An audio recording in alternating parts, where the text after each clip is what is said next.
Okay, we're back. Part three. This one we're going to take a look at CAN bus. This is actually a fairly simple bus system if you take it apart and look at it in pieces. It does have some quirks to it. I have seen a lot of really good technicians stumble over some fairly simple diagnosis with this system because it started getting to them. They didn't quite understand what was going on with it. This is a system, if you will understand the basics of the CAN bus system, it's not hard at all to diagnose. I'm going to give you a Word document that is going to show you what's going to happen when things go wrong.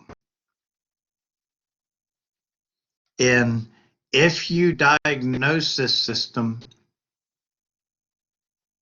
using a simple process of what are the voltages on the wires, what's going on, and trace them out, you'll see that it's really not that hard to diagnose. So this is what it looks like on an oscilloscope.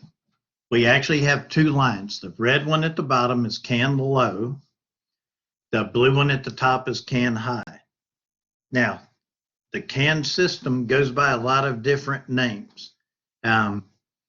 Some manufacturers call it CAN A, CAN B, and CAN C for different types.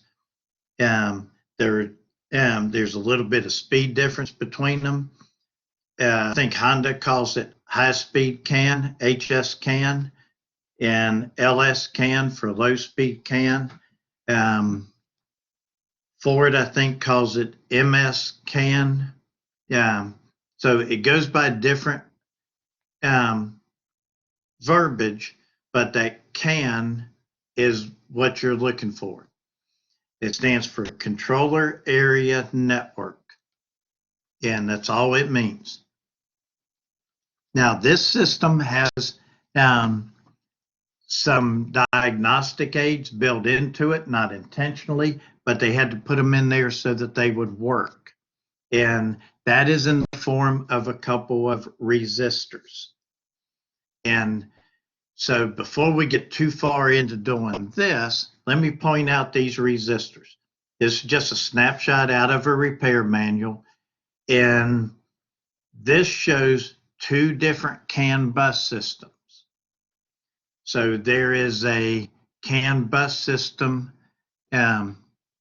here in the middle, has a lot of controllers on it. Data link connector hooks up to it. We've got a controller here, one here, one here, one here. But then we have a module here that is connected to this bus system. So it's connected to this one, but it also has a CAN bus that goes to another module to it.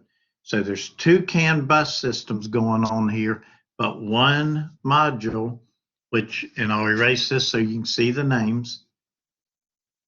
And in this particular case, it happens to be the main body ECU. It's on both CAN bus systems, so it's kind of the gateway to it. So if this module here wants to talk to, say, maybe the engine controller, then its message has to go through a bus system to the main body ECU, and then it can put it out on the other bus system. So in this case, there's two of them, and they work independently of each other. It's just one module is connecting those two together. One module is a translator. It takes what's happening on that bus system and it puts it on the other bus system. So let me clear this out because what I want to show you is what's circled. We have two resistors in here that are circled. Now these resistors are very, very important to making this thing work. They can be anywhere in the system, but there must be two. There must be two resistors. They are 120 ohms each. They are considered to be wired in parallel with each other. They're not in series, they're in parallel. And I know you can draw this loop and say, well, they look like they're in series, but they actually aren't. They're not in series, they're considered in parallel because, for instance, this message could go this way or it could go that way. So it has two different paths it can take. Either one will get it to where it's going. So this is considered in parallel. Now, if we go back to basic electrical, if I have two resistors in parallel with each other and they are the same resistance, these are both 120 ohm resistors, then my total circuit resistance is going to be half of that. So when I have two resistors in parallel and they are the exact same resistor, then just divide that resistor in two. So putting these two in parallel with each other gives our circuit 120 ohms, or rather 60 ohms of resistance. I'm going to use that to help diagnose this thing. Same thing happens on the second bus. So our second bus over here, same thing. There's two 120 ohm resistors. This schematic is there to tell me where they are. They can be placed anywhere in the circuit. They can be in a controller, as you see here. There's one in the engine control module. There's one in the combination meter. There's one in the certification ECU. There's one in the main body ECU. So they can be in individual controllers. They could just be in the wiring harness. They can be in a junction connector. But if I have a problem, I got to find out where they are, because this wiring diagram is going to help me locate where my possible problems are, depending on what problem I have. And you'll see that coming up here. So let's go back to the beginning of this. And this is why we're going to use those resistors, and what they're going to do for us is, first off, the CAN bus is not fault tolerant. It is a two-wire bus. So you're seeing the two lines on here. One of them is blue, one of them is red. That's the main section of the bus. So this is kind of what we call bus wiring, because go back to when we, at the beginning, when we talked about how these are wired, is this is making a loop, and then these are just going to hitch on. So these are called branches, and they are connecting to the main bus, and each ECU is branched off of that. There could be more than one ECU branched off of that. That's fine, but they will each be connected in an individual place. So this is a bus system that is not tolerant. It is, to a small amount, you can say it is a little bit tolerant, but it's basically like somebody being in the right mind when certain problems happen. So looking at our couple of problems that we got, And I've got a cheat sheet for you for diagnosing these on an oscilloscope. If I have a short between the two bus wires, no matter where it happens, they're showing you two different places this could happen. No matter where the short happens, the results are the same. Both CAN high and CAN low will be shorted together. And if that happens, no ECUs are going to communicate at all. So all communication will stop if the lines short together. If we short CAN high or CAN low to battery positive, doesn't matter which one, then our communication is not going to be reliable. It doesn't mean some messages might not get across. It doesn't mean you're not going to be able to talk to any of the controllers. It means you may not. It's not going to be reliable communication. They're going to kind of come and go.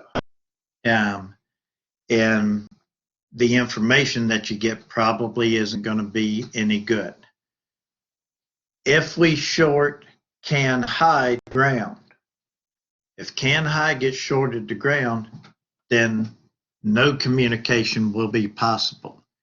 But if CAN low by itself gets shorted to ground, then we're back into that communication is not reliable, which means you may get some communication, but you're not going to get accurate information. It might not be consistent. You might be able to talk to one controller, but not another one. It's going to be very inconsistent communication.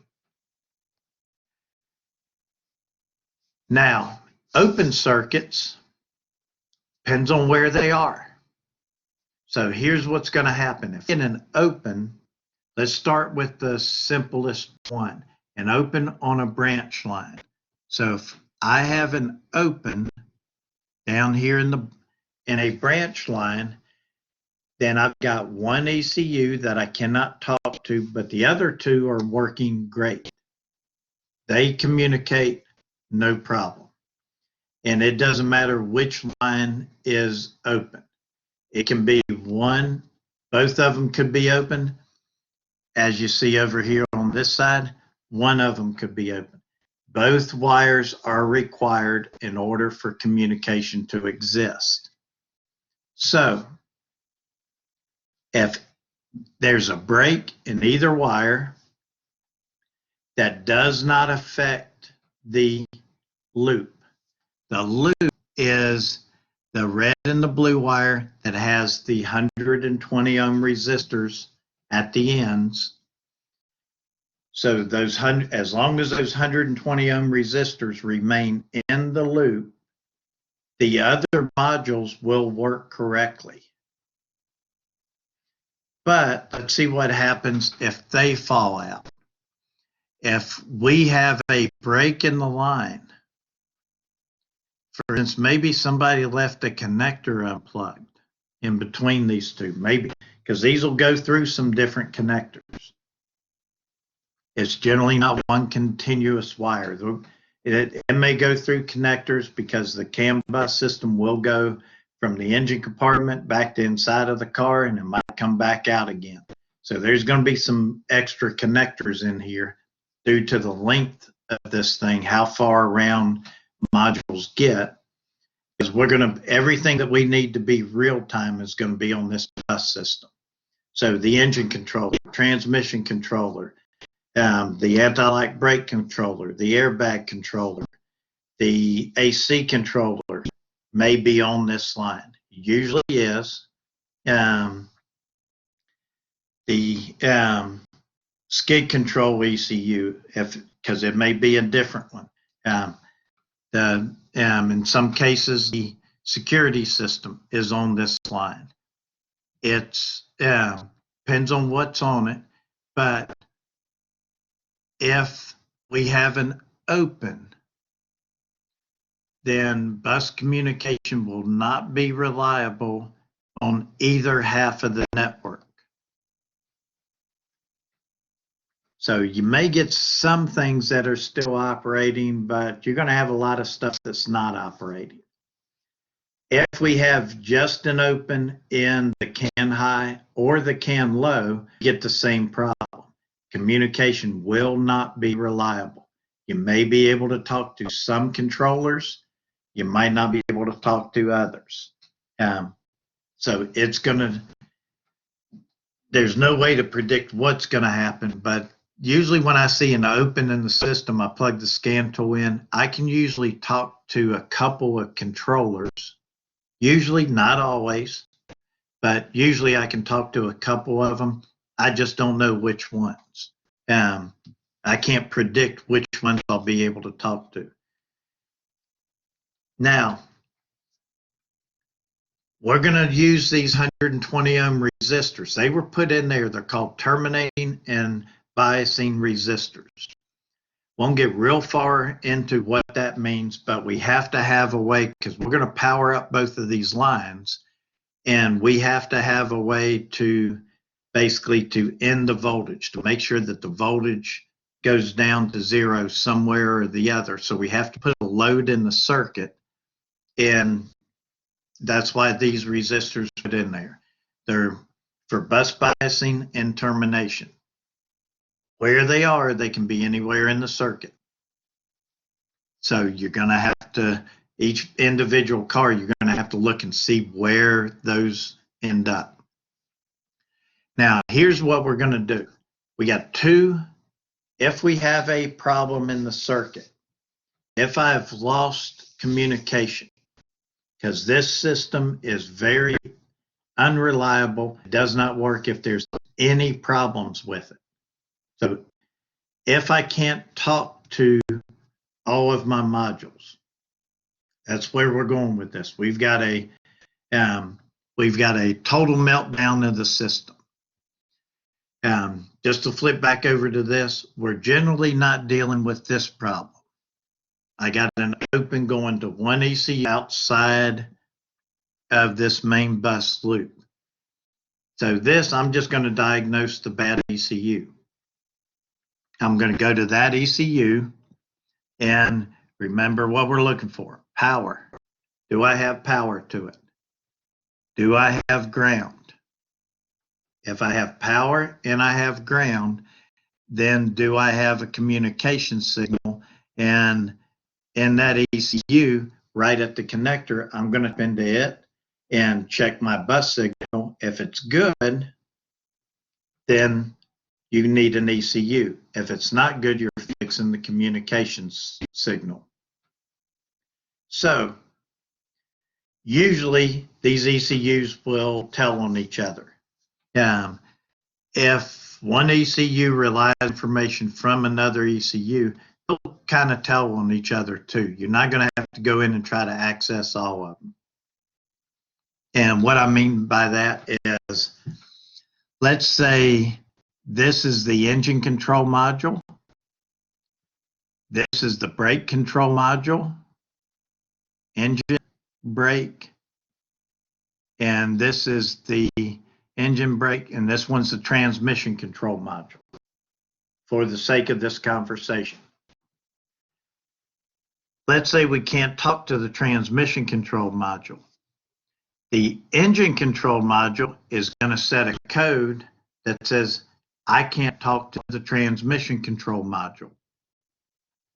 Well, that could be the engine controller, it could be the transmission controller. But guess what? The brake controller has a code in it that says, I can't talk to the brake control or to the transmission control module. So they are both going to tell on the transmission control module that they can't talk to it. But they are talking to each other.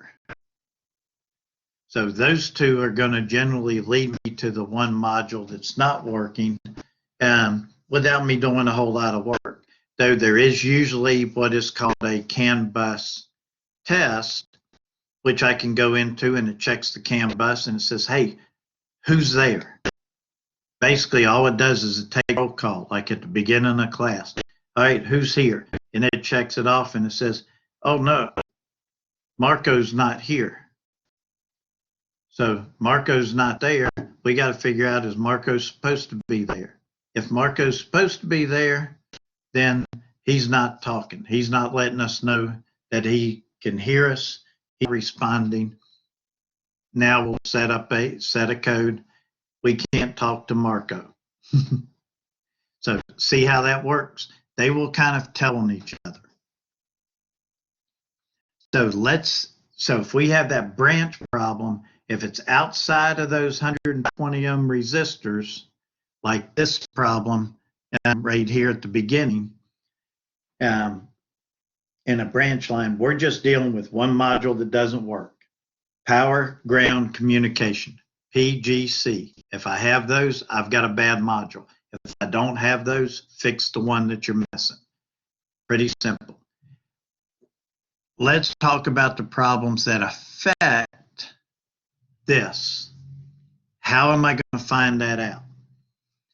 My car's not working. I got the dash is lit up like a Christmas tree.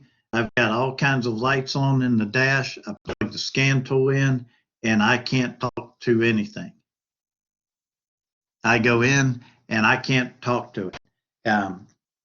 All the modules on the bus, they're not talking, or maybe I'm just hearing from one or two of them. There's something serious going on wrong. So what we're going to do is we're going to take our voltmeter and we're going to set it to ohms, and we're going to test to see what's going on in the system. Now, this is fairly simple. There's 4 wires. I want to remember what they do, and they're pointed out here. Pin number 4 is a chassis ground. So pin number 4 goes to the ground of the chassis. That's a body ground. Pin number 16 is battery voltage. This is what powers up the scan tool. Scan tool won't power up. You plug it into the data link connector and it powers up. That's because pin number 16 has battery power on it, and pin number 4 is a chassis ground. Now, pin number 5 is actually a ground, but it is a sensor ground. It's the ground inside of the engine control module. So it's grounded through the engine control module. So do not use that one ever as a ground. Don't use this ever to power stuff up and ground stuff, because you could tap into the wrong wire and do some damage. But so you know the 4 important pins to remember. Pin 4 is a chassis ground. Pin 16 is battery power. Now, the way I keep these straight is I know pin 16 is battery power. So the other one is going to be pin 4. Because now if we leave the 4 and the 6 there and we just change the 10 from 16 and move that over to the 4, can high and can low is pin 6 and pin 14. So 4 and 16 is power and ground. 6 and 14 is can high and can low. Pin 6 is can high, pin 14 is can low. That is dictated by federal law. So that's the same 2008 vehicles and above. That will be the same. These 4 pins will be exactly the same on every car. I don't care who it is. Ford, GM, Chrysler, Toyota, Honda, heaven forbid, Mitsubishi. Don't ever want to work on it, but Mercedes, BMW.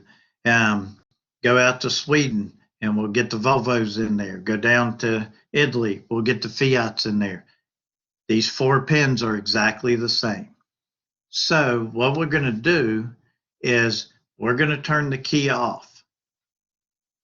And we're going to put our meter we're going to back probe, never front probe this connector, because if you front probe these pins and spread them, then you'll prevent the customer from being able to get their inspection. Also, maybe you get your problem fixed. Now you plug the scan tool in, but you spread the connectors. Now the scan tool won't communicate. So always back probe these, or better yet, go to OBD2 connectors and get a tool that you can use to I'm pulling this up here and I'll show you what it is, what it looks like. And you can get a tool so that you can plug right into there and do all of your diagnosis. It also makes your scan tool lead a little bit longer. And so the website is called OBD2 Connectors. .com.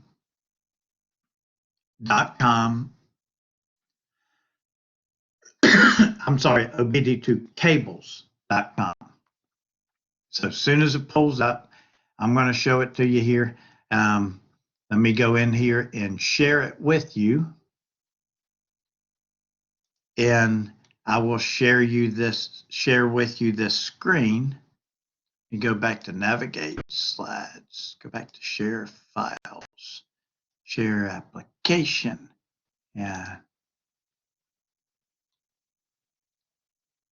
Let me find one.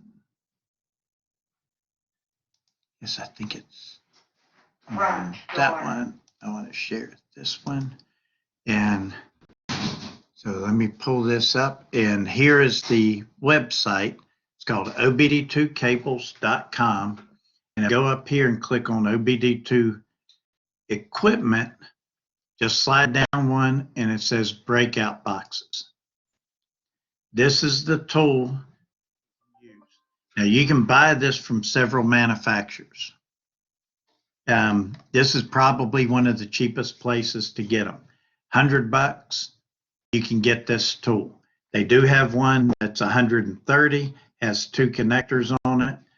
I don't recommend using that unless you're dealing with diesel. It doesn't make it so you can plug 2 scan tools into it. What it was designed for is if you have somebody that has a plug-in, like maybe one of those little progressive monitor the way you're driving boxes or something like that, and you think it's causing the problem, then I could take this tool, plug into the car, and then I can plug my scan tool in, and then I plug that box in here. With the big diesel vehicles, if somebody plugs in a Billy Dog is just a brand name of one, but it's a device that they'll plug into here to help boost the power. It changes the way the controller is responding to things. That will allow you to plug that in and see if that's causing your problem. That was the purpose of this box. It runs $130. I can go back to the other one and buy the one that just has one connector on it, and it's $109. This same box, you can get it from Snap-on. I think it runs a little over $200 from Snap-on. You can find some different ones that are fairly cheap, that are, they were made in China. They're like a white rectangle looking box. They're not going to take much abuse. These are fairly sturdy. And you can get those cheap ones for $25, $30. So it depends on what you need, what you're looking for. You can get these kind of cheap, but I would kind of try to stay away from the really, really cheap ones, unless that's all my budget will do. And if that's all your budget will do, you're going to be very careful with them because they're not going to hold up real well. They're not going to last a long time. They were designed for minimal use. They weren't designed for heavy duty use, to be used on a regular basis. So that's one way that we can tap into that. And it has all those little ports on there, so I don't have to, that way I do not have to take a chance of spreading those terminals. That was one of the reasons that box came out, so we don't spread those terminals. Be real careful, because if you do, it can cause a wide range of problems. So getting back to our PowerPoint, to where we are at. So we're going to plug that in and see what happens. Now we're going to be measuring resistance. So what I generally recommend doing, we're measuring resistance, so we have to make sure there's no voltage at all on the lines. We can't have any controllers awake, and some controllers will keep this bus powered up. There might not be any activity, but there may be voltage on it. So we're going to have to disconnect the battery, then check voltage on these two wires. Check voltage on pin 6, check voltage on pin 14. If either one of them have voltage on it, then just leave your ohm meter hooked, or your voltmeter hooked up, and you'll see the voltage slowly die. When it finally gets all the way down to 0, then you can do your resistance checks. Now, we're going to make a couple of tests.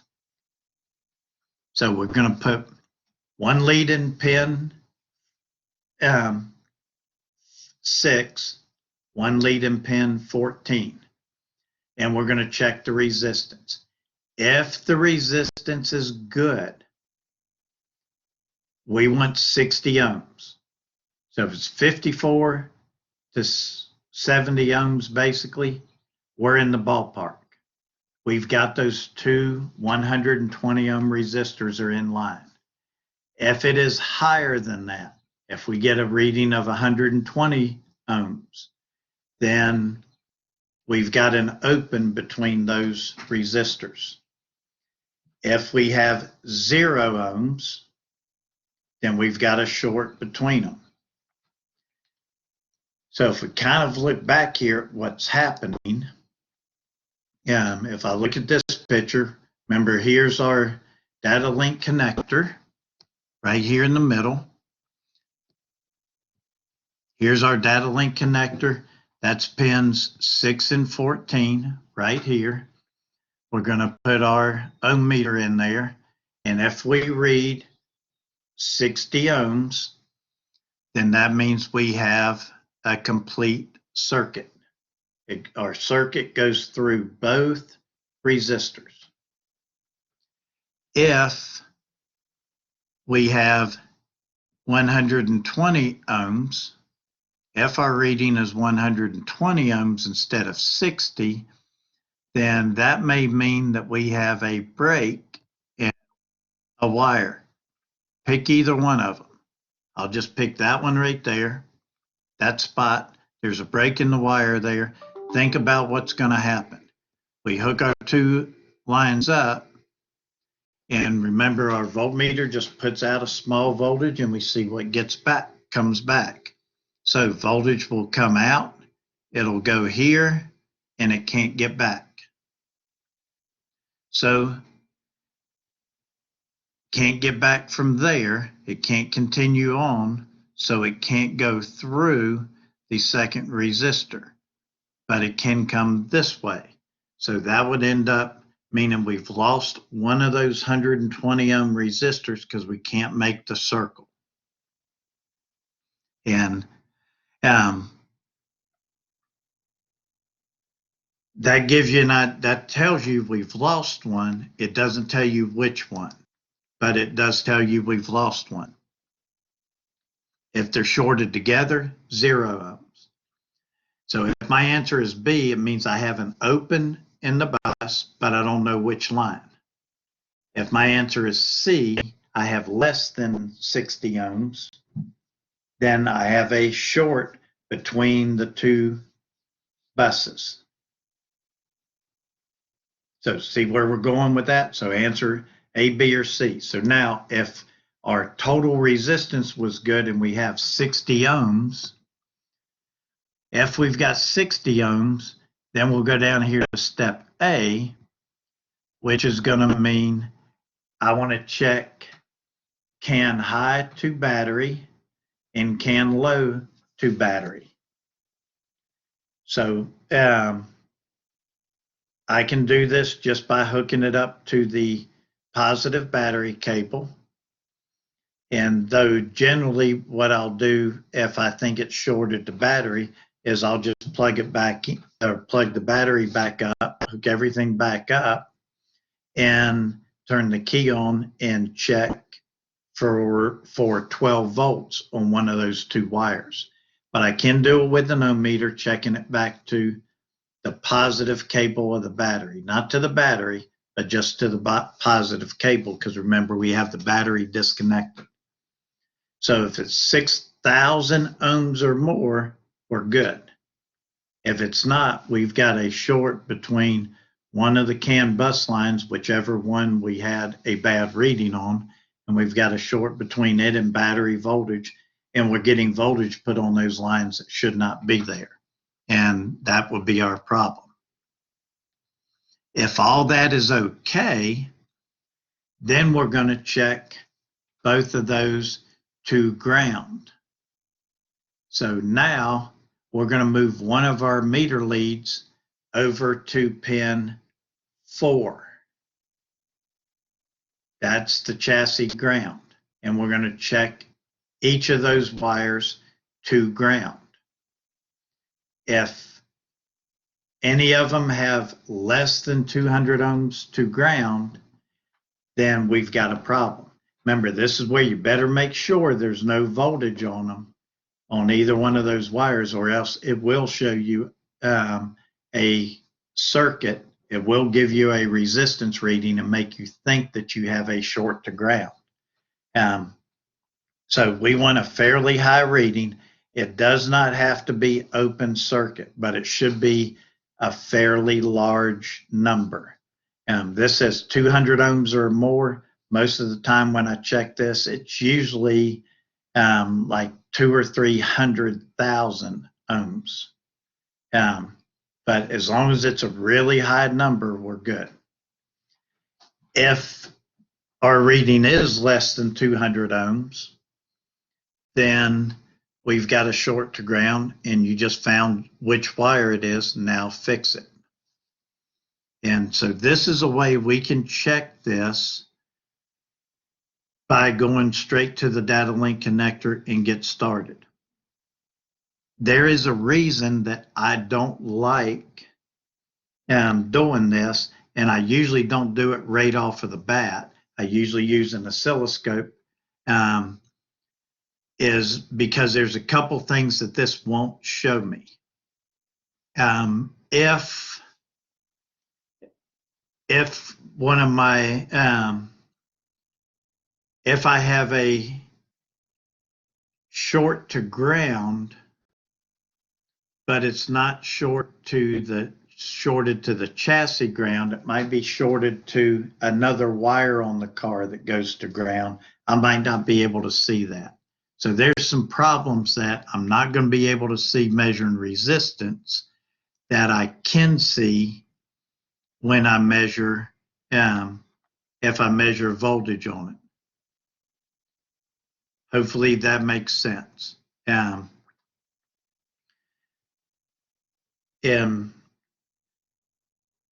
do this another way, because one thing that I found is if I have a certain problems that I've run into, for instance, if this wire is shorted to another battery wire, but when I turn the key off, I don't have a connection. That wire only gets powered up when the vehicle is powered up. So it gets its battery power maybe through a relay. That won't show up in this test because the battery's been disconnected. If the ground only is to another circuit that only goes to ground while the vehicle is powered up, then that won't show up. So I've run into those problems. So I found another way to do this. And what I like to do when I'm doing this is I use an oscilloscope. This is going to be posted for you on Blackboard. And I'm going to open this up here so I can share it with you, and we'll kind of walk down through it because it works really, really well. This is what I always used to follow, and it showed me what was going on with this bus system. Now, let's think back about how this is supposed to work, because if we know what's good, we can figure out what's bad. But the CAN bus doesn't always do what we expect it to do. In other words, this is what it should look like. So if I told you, if I shorted one wire to ground on here, for instance, if I told you that I shorted CAN low to ground, if it was me, I would expect CAN low to go to 0 volts, but CAN high would remain the same. That's what I would think would happen, but that's not what happens. And you'll see in this paper, that's why I did this paper. I want you to download it off of Blackboard. It's under the document section. It's just called CAN bus. And it's going to show all of the possible problems that we can have. Now, when we're talking about opens, I'm talking about an open that's going to be between the 120 ohm resistors. Because if I have an open out here in a branch line, let me find them. Not in that picture, it's in the next one. If I have a open and a branch line here, that's not going to affect any of my readings, whether it's an ohm meter or whether it's a oscilloscope pattern. They're going to look the same. So what we're dealing with here is when I have a total bus failure, this thing's not communicating or it's very unstable. I've got lots of modules all over the place I can't talk to. Then what I'm going to do is I'm going to get an oscilloscope out, and I am going to look at the pattern. And this is what I should get. So this is the file that you're going to see. And if I take a voltmeter and I put on CAN high, it should read about 2.6 volts. And if I check the voltage on CAN low, it should read about 2.4 volts. If I put an oscilloscope on it, you should get the pattern that you see right here on the screen. This is an actual pattern that I did out in the shop with a picoscope, and I made the patterns do what I wanted them to do. Now here's what's going to happen if it goes wrong. When I go to the next screen, if this bus is at rest, it's asleep, meaning the car is shut down. This is one way, by the way, you can check to see if all the modules on the CAN bus are going to sleep is just check the volt on the wires. The voltage on both wires should be right about half a volt. If they're still up 2.5 volts or so, anything higher than half a volt, somebody is still awake.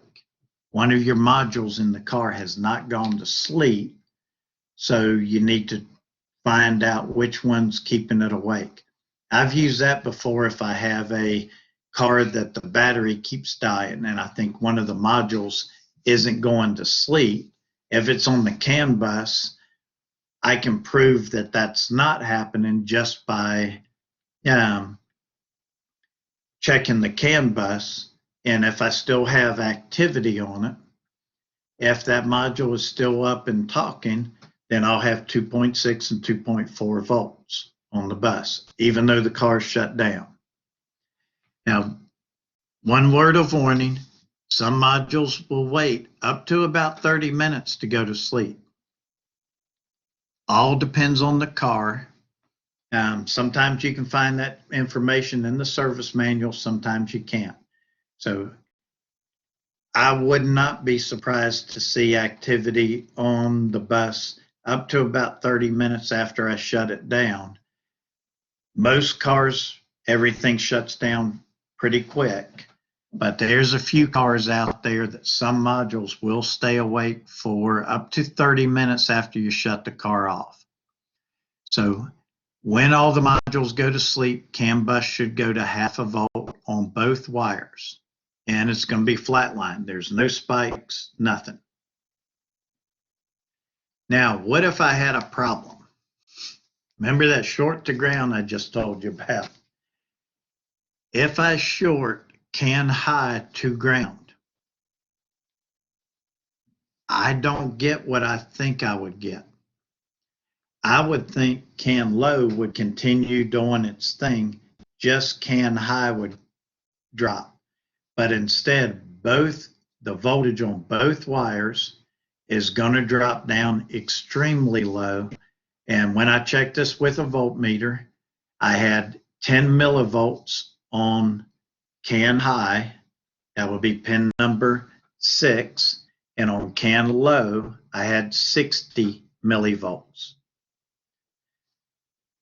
So that would be pin 14. And you can see the scope pattern. So I could tell this problem by the voltages. It's different than when it's asleep, because when it's asleep, it's 0.6 volts or 600 millivolts on each line. So this is different than the CAN bus being asleep, and it's definitely not a good CAN bus. If you see this pattern or this voltage, CAN high is shorted to ground. Start tracing out CAN high and find out where it is shorted to ground. If I short CAN low, I get a totally different result. My voltages are different and my pattern is different. Now, instead of CAN high being 10 millivolts, CAN low is now 10 millivolts. But CAN high still has activity. And it might be hard to see here, but right here is, right in this area right here, that's about 4 volts. So where you see my cursor on that page, that is about 4 volts. So, but it doesn't stay there real long, as you can see by the pattern. If you check it with a voltmeter, you're going to have about 3/4 of a volt average on CAN high, and you're going to have 10 millivolts on CAN low. This would tell me that CAN low is shorted to ground. But by viewing these patterns, you're already diagnosing which wire it is you've got to trace out that has a problem. If I go to the next page, this is an open in CAN high. So if I have an open in CAN high, this thing starts to break apart pretty bad. You can still see the pulses. So you're still getting some of the pulses. The voltages are a little bit closer, but it just does not look like what it's supposed to. And remember, this is just an open in can high, and it's an open between those 220 ohm resistors. I'll get this pattern. If I check the voltages, can high is going to be 2.4 volts. Remember, for a normal system, it should be 2.6. Can low is now going to be about 1.7 volts. Normally, it should be 2.4. So I can tell by the voltages what the problem is. 2.4 on can high, 1.6 on can low, and I have an open in can high between the 220 ohm resistors. That's what's causing your communication problem. Now, if I have an open in can low, I get a little bit different. Open in can low, my pattern almost looks like it got turned upside down. This one almost looks like the inverse of this one. Not quite, but pretty close. And now my can high voltage is going all the way up to 3.2 volts. So my average can high, that would be with a voltmeter, not with an oscilloscope. With a voltmeter, I would have 3.2 volts on can high. I should have 2.6. Can low will now read 2.6, which is close, but it should be 2.4. So as you can see there, by the picture or with the voltage, I can tell what's wrong with it. There's still other problems in there. If I short can high and can low together, my picture goes to garbage. Pretty much it's almost a flat line, and I'm going to have 2.5 volts on both wires. So if both wires have the exact same reading, most likely they're shorted together. Somewhere between the 120 ohm resistors, but even a short of these two together in a branch line will cause the same problem. So if they short together anywhere in the circuit, this is the picture I'm going to get. And I'm going to have 2.5 volts on both wires. I should have 2.6 on one and 2.4 on the other. In other words, they should be a little bit apart. They shouldn't be exactly the same. In this case, they're exactly the same because they're shorted together. So that pretty much covers everything. I've got pictures in here for you with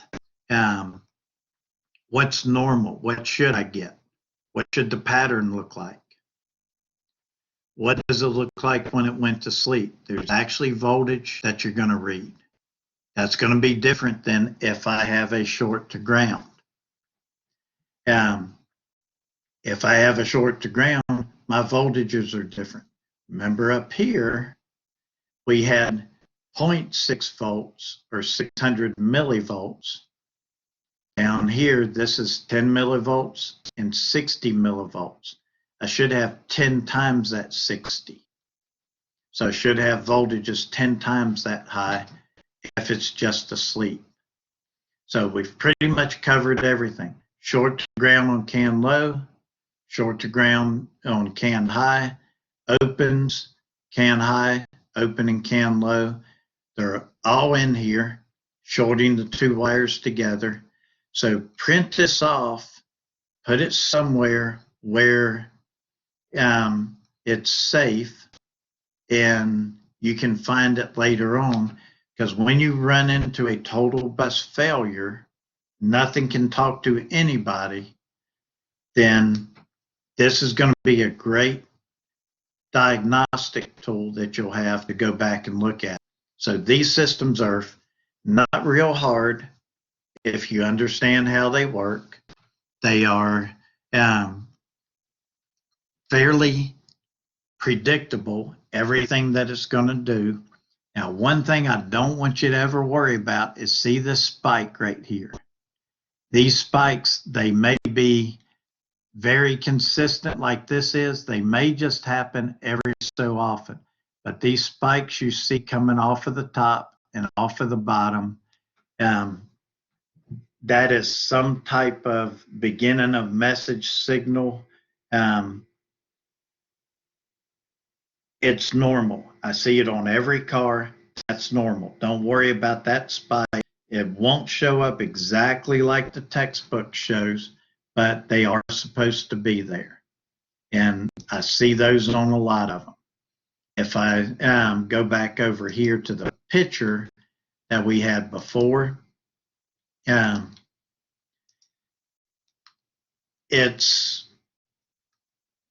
that's in there. I believe it's in that picture. I've looked at it so many times I can't remember now. Once I can scroll down here and get to that particular picture, this one doesn't show that spike, but you'll see you see a little bit of it, but it doesn't show up. That's not static in the lines. That is normal. This big spike is normal. It's not a problem. So the best way to diagnose these is looking at the picture, see if it happens. Most of the time, it's just finding out, can I narrow down from my diagram? Can I take my diagram of the way this works and find who's working, who's not working? And that's our problem more often than not. And what I want to be able to do is to look at a picture of this. So if maybe this ECU is the only one that's not working, if this ECU stops working, but all the others are working, it's not a total failure. So I know all the rest of this is good. I just have to trace out the communication lines to that one. And usually what I do is go right to that controller, power, ground, and communication. And I can unplug the controller, back probe the wires, make sure I have all the powers, all the grounds, back probe the communication system, check the voltages. If I have 2.6 and 2.4, I'm putting a controller in it. The controller's not working. If I'm not 100% sure, or if the voltages don't look right to me, then hook an oscilloscope up to it.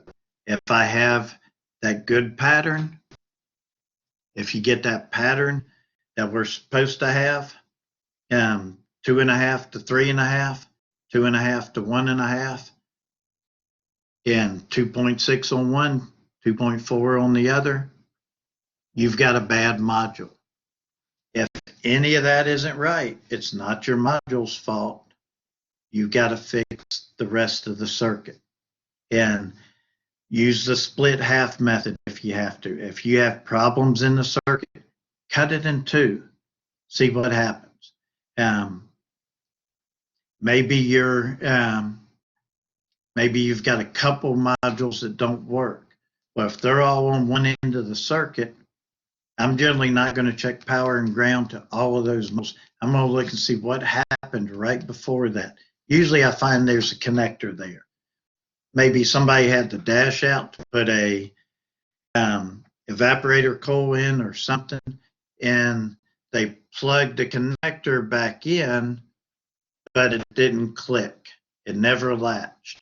And over time, it's been up and it's coming loose. Now I've got communication problem.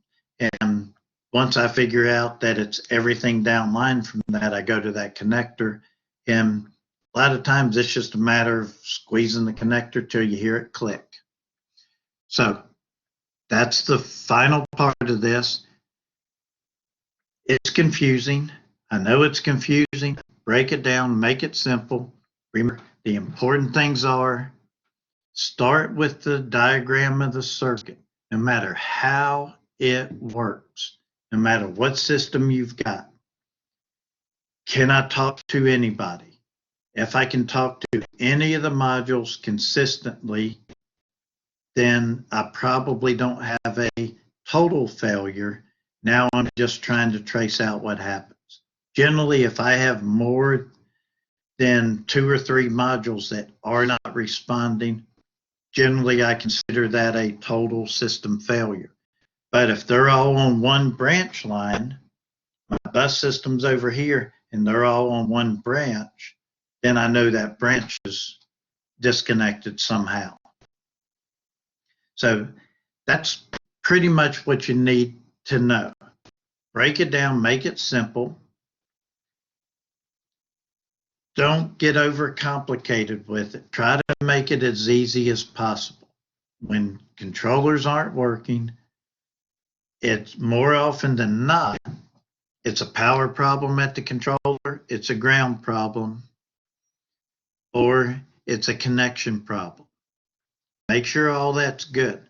Don't stop at power and ground and replace the controller. Make sure you're getting a communication system. Like I said, I always used to put those wires before I would go get a controller for it. If I got a controller that doesn't work at all, I want all of the powers. I'm looking for 2 to 3 powers going to it minimum. Some controllers, there's more than that. I'm looking for at least 2 grounds out of that controller. I don't know which one does which, but I'm going to make sure every single one. Don't just go by the ones that the book tells you. You look in the diagnostics. Driver's door module's not responding. Check power at pin 1 of the connector, check ground at pin 8, and that's it. Well, I'm going to look at the wiring diagram. If there's more grounds, I'm going to check them. If there's more powers, I'm going to check them because I have run into that problem. I have had diagnostic trouble charts tell me check power here at this pin and ground at this pin. If that's good, check and see if you got communication. If it is, put a module in it. And lo and behold, one of the other powers was missing. It wasn't waking up. So all the powers, all the grounds, do I have communication? If I have P, G, and C, then you've got a bad module. If you don't, fix the one that's missing. So today's Thursday. Next week, I'm going to try to get this up in the next day or two and get your final exam up. And I will be posting something about that short, maybe tomorrow. I'm going to try to get it up early because it's got to be done by midnight on Friday. So I want to try to give you the weekend to do it. If you want to take next week to do it, great. But look for more stuff coming from me this weekend. Talk to you later. You know how to get hold of me. Phone, text, email, whatever works for you. All of them work for me. See you next time.